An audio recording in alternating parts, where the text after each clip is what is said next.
Have you ever wondered what would happen if the Earth suddenly stopped rotating? Let's find out. First, the most immediate effect. Everything on Earth's surface would keep moving at the same speed the Earth was rotating, around 1,000 miles per hour at the equator. This inertia would cause catastrophic winds and massive tsunamis sweeping across the planet, destroying everything in their path. Next, with no rotation, the day-night cycle as we know it would cease. One half of the Earth would be in constant daylight, while the other half would be in perpetual darkness.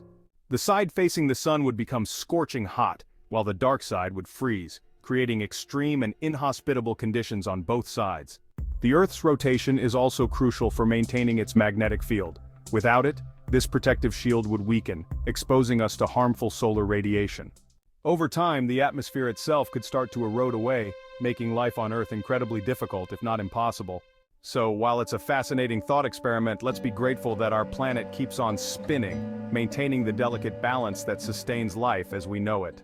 Thanks for watching. Be sure to like and subscribe for more fascinating science insights.